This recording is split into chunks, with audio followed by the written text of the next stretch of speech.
Good morning बच्चों।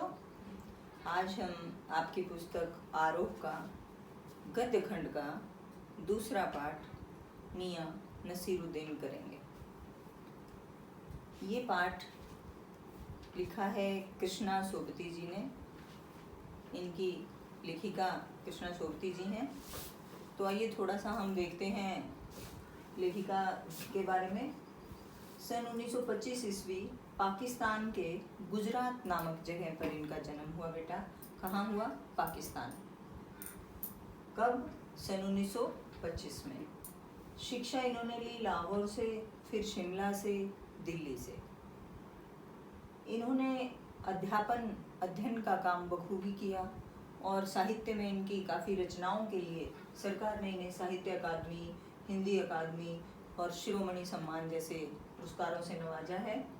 इनकी जो विशेषता है वो क्या है कि ये कथा लेखिका रही हैं। इन्होंने कहानियाँ भी लिखी हैं। वैसे तो इन्होंने बहुत सारी विधाएं लिखी हैं, लेकिन कथा लेखिका के नाम से इन्हें ज़्यादा जानते हैं। इन्होंने बहुत सारी कहानियाँ लिखी हैं, उपन्यास भी लिखे हैं, जिनमें जिंदगी नामा, दिलो दानिश, ए लड़की जैसे उपन्यास हैं। रेखा चित्र, संस्मरण, शब्द चित्र, ये सब इन्होंने हिंदी की विधाएं अपनी दी हैं। इन्होंने किस पर लिखा है? निम्न मध्यम वर्ग पर। अब देखिए, जैसे मैंने बताया था कि प्रेमचंद जी ने किसानों पे लिखा है, ठीक है, और इन्होंने किस पे लिखा है? निम्न मध्यम वर्गीय पर। निम्न मध्य वर्ग क्या है? जो बीच के होते हैं, ना बहुत ज़्यादा अमीर ना बहुत ज़्यादा गरीब, और बीच से भी निम्न कह सकते हैं कि और थोड़ा सा मध्यम वर्ग से भी नीचे वाले जो लोग होते हैं, गरीबों से थोड़ा सा ऊपर, उनके बारे में बताया है।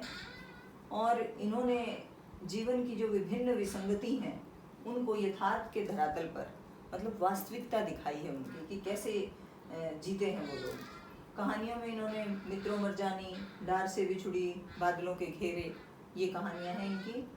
संस्मरण और शब्द चित्र, इनमें शब्दों के आलोक में और हम हशमत, ये शब्द चित्र हैं। जो ये आपका पाठ है बेटा मियाँ नसीरुद्दीन, ये भी शब्द चित्र है। क्या है? शब्द चित्र है। किसका शब्द चित्र है? मियाँ नसीरुद्दीन का। भाषा शैली कैसी है इनकी? बड़ी सहज है, सरल है, भावानुकूल है, व्यवहारिक है। जैसा उस समय का टाइम है और जैसा व्यवहार वो लोग करते हैं वही इसमें सब दिखाया गया है। लेकिन ये पाकिस्तान में जन्म लेने के कारण इनकी जो भाषा है उसमें उर्दू का पुट ज़्यादा है। इन्होंने उर्दू शब्दों का ज़्यादा प्रयोग किया है, जैसे लुत्फ, अंदाज, खुराबात, वालिद, पेशा, जहमत आदि। तो ये सब इनकी भाषा शैली है। तो आप लोग इसे अपना नोट करेंगे, याद करेंगे, क्योंकि आपके एग्ज़ाम्स में जीवन परिचय, लेखिका परिचय आता है। आगे देखिए आप पाठ क्या है? मियाँ नसीरुद्दीन। इसमें लेखिका ने क्या बताया है कि एक बार दोपहर को मैं जामा मस्जिद के निकट से, जो मटिया महल का गढ़िया मोहल्ला है, वहाँ से गुजर रही थी और एकदम इन्होंने आटे की पटापट की आवाज़ सुनी।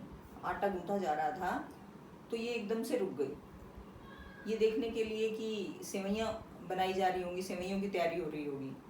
लेकिन जब इन्होंने पूछा कि क्या सेवइयाँ बनाई जा रही हैं, तो उन्होंने मना किया। उन्होंने कहा कि अरे नहीं नहीं, ये तो ख़ानदानी नानबाई नसीरुद्दीन की दुकान है।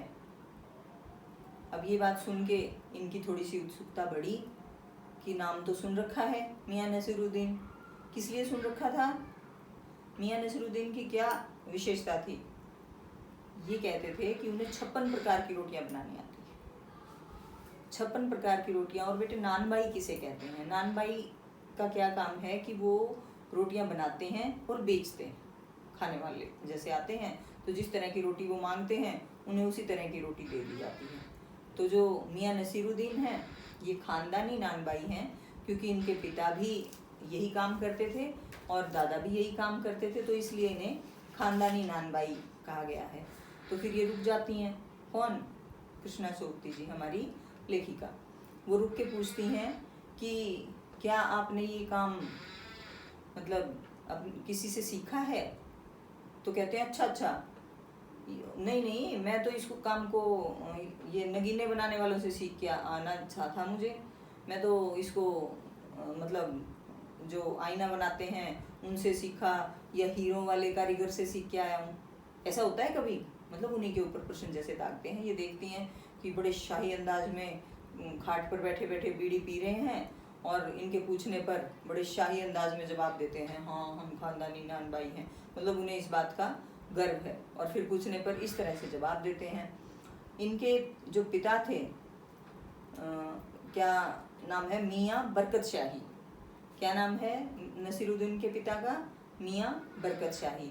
और दादा थे मियाँ कल्लन। तो ये कहते हैं कि हमारा तो ये खानदानी काम है। पूछने पर कि कैसे सीखा, कि क्या सीखा, तो उन्होंने कहा कि जैसे पढ़ाई होती है ना, जैसे पहली कक्षा में जाते हैं, गिनतियाँ सिखाई जाती हैं, स्वर व्यंजन सिखाए जाते हैं, लेकिन कुछ दूसरी पढ़ाई ऐसी होती है कि सीधा ही तीसरी क्लास में बिठा देते हैं। बताओ उस पढ़ाई को क्या कहते हैं? अब लेखिका क्या बोले बेचारी, उसको समझ में नहीं आता, तो वो चुप रहती है। तो कहता है कि अगर मैं भट्ठी लगाना, भट्ठी सुलगाना, जलाना ना सीखता, ना यहाँ पे आके बैठता, तो मुझे कैसे काम आ जाता नानबाई का। यानी कि अनुभव के आधार पर, एक्सपीरियंस हो गया, मैं बचपन से आता था तो हमने भी ये काम सीख लिया। फिर ये पूछती हैं कि अच्छा यहाँ पे और भी कोई खानदानी नानबाई है? तो उन्हें पहले तो वो ये जरूर पूछते हैं कि तुम पत्रकार तो नहीं हो? अब लेखिका कहती है नहीं, मैं पत्रकार नहीं हूँ, मैं तो वैसे ही जानना चाहती हूँ आपसे। तो कहता है हाँ हाँ ठीक है, क्योंकि पत्रकार लोग मुझे खराब लगते हैं, वो खाली होते हैं, उनके पास कोई काम नहीं होता, वो इधर उधर से मसाला ढूंढते रहते हैं। तो उन्हें फालतू का बोल के और वो उन्हें 2-4 बातों के जवाब देते हैं। वो ये उत्सुकता से पूछती हैं कि आप कैसे बना लेते हो इतने प्रकार की रोटियां? बड़े खुश होकर बताते हैं जी हम ऐसी ऐसी रोटियां बनाते हैं। देखो नाम देखो इनकी रोटियों के, नाम है बाकर खानी, शीरमाल, ताफ्तान, बेसनी, खमीरी, रुमाली, गाव, दीदा, गाजेबान, तुनकी आदि रोटियां।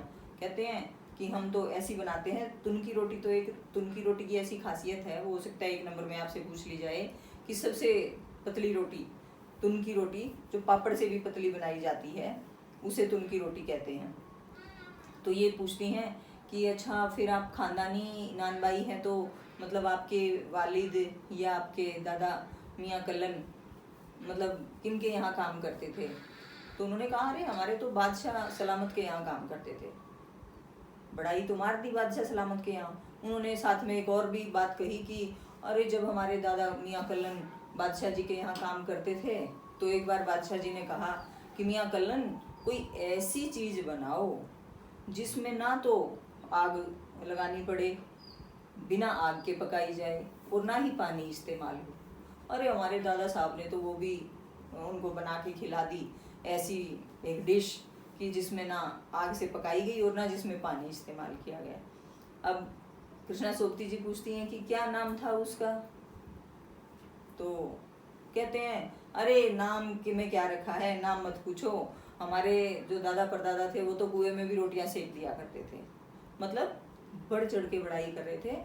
और फिर लेखिका ने जब पूछा कि अच्छा तो मियाँ नसीरुद्दीन जी आप यही बता दीजिए कि आपके दादा किन बादशाह सलामत के यहाँ काम करते थे? बहादुर शाह जफर के यहाँ काम करते थे क्या? तो इस बात पे भी वो भड़क उठे। उन्हें लगा कि ये तो पीछा ही नहीं छोड़ेंगी, तो कहा अरे रे यही मान लो कोई बात नहीं। लेकिन वो फिर उनकी बातों का साफ साफ जवाब ना देकर टलने लगे, क्योंकि उन्हें खुद भी नहीं पता था, यह हो सकता है काम ही ना किया, वो सिर्फ बड़ाई मारने के लिए ऐसा कह रहे हो। तो उन्होंने अपने कारीगरों को डांटना शुरू किया, अरे खड़े खड़े क्या मुंह देख रहे हो, जल्दी जल्दी रोटियां बनाना शुरू करो। तो कृष्णा सोबती जी समझ जाती हैं, मतलब उनके चेहरे पर अंधड़ के आसार नजर आते हैं कि अगर और कुछ पूछूंगी तो इन्हें बहुत ज़्यादा गुस्सा आ जाएगा, और ये गुस्से में मतलब हो सकता है मुझे मतलब डांट लगाना शुरू कर दे। तो कहा अच्छा फिर आप ये बताओ इन कारीगर को आप मतलब क्या क्या देते हो? तो कहा कि हाँ मैं इनको जो आटे से बनाते हैं उनको तो 2 रुपये मन आटा, जो आटे की रोटी बनाई जाती हैं वो तो 2 रुपये मन उनको मजदूरी देता हूँ, और जो मैदे से बनाई जाती हैं उनके लिए 4 रुपये मन। तो ये आपसे प्रश्न पूछा जा सकता है, मैदे के लिए क्या मजदूरी देते थे मियाँ नसीरुद्दीन अपने कारीगरों को? तो 4 रुपये देते थे। और अगर आटे के लिए पूछा जाए तो 2 रुपये मन आटा, उसके हिसाब से उन्हें मजदूरी दी जाती थी। तो ये बात सुन के, बताने के बाद मियाँ नसीरुद्दीन एक गहरी लंबी सांस लेते हैं, गंभीर भाव उनके चेहरे पर आ जाता है और क्या कहते हैं, अरे अब कहाँ सम्मान है लोगों की नज़रों में रोटी बनाने वाले नान भाइयों का। अब तो वैसे भी अब तो इलेक्ट्रिक तंदूर आ गए हैं बेटा, तो कहते हैं कि अब तो तंदूर में डाली और दूर से ही उठाई, खाई और मतलब गटकी और हजम कर ली। अब कोई ऐसी इज्जत वाली बात नहीं है। लेकिन पहले इस तरह के जो हाथ से बनाते थे कारीगर, उनका बड़ा सम्मान होता था, उनको मतलब सम्मान की दृष्टि से देखते थे। आज की डेट में ऐसा नहीं है और वो थोड़ी सी उनके चेहरे पर उदासी जैसी छा गई। इसमें पूछ रखा है कि मियाँ नसीरुद्दीन का अगर रेखा चित्र पूछें आपसे तो कि वो 70 वर्ष के थे और मोटे तगड़े बीड़ी का शौक रखते थे, बीड़ी पीते हैं और जब उनसे कोई पूछा जाता है तो बड़े मशीही और शाही अंदाज में जवाब देते हैं। फिर आप ये कि लेखिका वहाँ क्यों रुक गई थी, पटापट की आवाज़ सुन के रुक गई थी। उन्हें क्या लगा कि सेवइयाँ बन रही हैं। पूछने पर क्या पता चला कि ये मियाँ नसीरुद्दीन की दुकान है। मियाँ नसीरुद्दीन किस लिए प्रसिद्ध थे? तो 56 प्रकार की रोटियां बनाने के लिए प्रसिद्ध थे। ये सारी बातें आपसे पूछी जा सकती हैं। एक प्रश्न हो सकता है, मियाँ नसीरुद्दीन को नान भाइयों का मसीहा क्यों कहते थे? क्योंकि वो खानदानी नान भाई थे। उनके वालिद बरकत शाही और मियाँ कल्लन जो दादा थे उनके, वो भी इसी पेशे में थे, वो भी नान भाई थे, तो इसीलिए उन्हें नान भाइयों का मसीहा कहते हैं। फिर आपसे पूछ सकते हैं कि लेखिका मियाँ नसीरुद्दीन के पास क्यों गई थी? तो वो तो वैसे ही आप लोगों को बताया था कि जामा मस्जिद के निकट से मटिया महल से निकलते हुए गढ़िया मोहल्ले में पहुंच गई थी वो, और आटे की पटापट की आवाज़ सुन के रुक गई थी। पूछने पर पता चल गया था उन्हें। बादशाह का नाम का प्रसंग आते ही लेखिका की बातों में मियाँ नसीरुद्दीन की दिलचस्पी क्यों ख़त्म हो गई? क्योंकि वो बड़ा चढ़ाकर बात कह रहे थे और पूछने पर असलियत सामने आती, तो इसलिए वो उनकी बातों में इंटरेस्ट नहीं ले रहे थे। तो ये था बेटे पाठ आपका मियाँ नसीरुद्दीन। मियाँ नसीरुद्दीन पाठ कैसी विधा है? शब्द चित्र है। क्या है ये? शब्द चित्र है। किसका? मियाँ नसीरुद्दीन का। लेखिका कौन है? कृष्णा सोबती हैं। तो ठीक है बेटा, आप इसको अच्छे से अपनी पुस्तक में से भी एक बार ज़रूर पढ़ेंगे, इसके प्रश्न उत्तर भी याद करेंगे और इन्हें लिखेंगे भी अपनी कॉपी में।